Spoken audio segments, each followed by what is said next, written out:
Praise the lord. ఈరోజు మీకోసం జీవం గల దేవుని మాట 119వ కీర్తన 50వ చరణము. నీ వాక్యము నన్ను బ్రతికించి ఉన్నది, నా బాధలో ఇదే నాకు నెమ్మది కలిగించినది.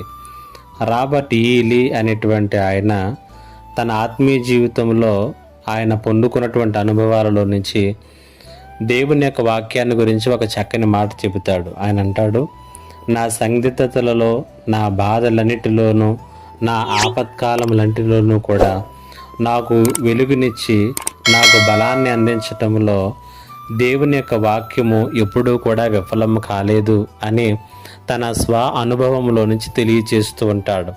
అలాంటి మాటనే కీర్తనాకారుడు కూడా ఈ వచనంలో తెలియచేస్తున్నాడు. నీ వాక్యము నన్ను బ్రతికించి ఉన్నది, నా బాధలో ఇదే నాకు నెమ్మది కలిగించుచున్నది అంటూ ఉన్నాడు. దేవుని యొక్క వాక్యమును చదివేటటువంటి వారికి అది జీవాన్ని, నిత్య జీవాన్ని ఇస్తుంది. అది బాధలలో వారికి కావలసినటువంటి మనోనిబ్బరమును, ధైర్యమును, నెమ్మదిని, ఆదరణను కలిగిస్తుంది. అంధకారంలో వెలుగును అందిస్తుంది, బలహీనతలలో బలాన్ని అందిస్తుంది. ఈ మాటలు వింటున్నటువంటి నీవు ఎలాంటి స్థితిలో ఉన్నప్పటికీ కూడా దేవుని యొక్క వాక్యము నీకు సరిపోతుంది. దానిలో నుంచి నీ పరిస్థితులకు అవసరమైనటువంటి విధానంలో దేవుని సహాయాన్ని నువ్వు పొందుకోవచ్చు.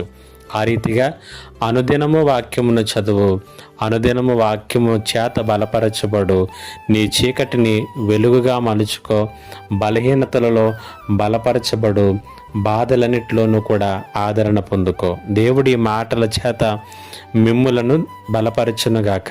ఆమేన్. ప్రార్థన. మహోన్నతుడైన తండ్రి, నీకు వందనాలు. నీ వాక్యమును అనుదినము చదువుతూ అనుదినము బలపరచబడే జీవితములో మావి అవునట్లుగా నీ కృప అనుగ్రహించమని యేసు నామములో అడిగి వేడుకొనుచున్నాను తండ్రి. ఆమేన్.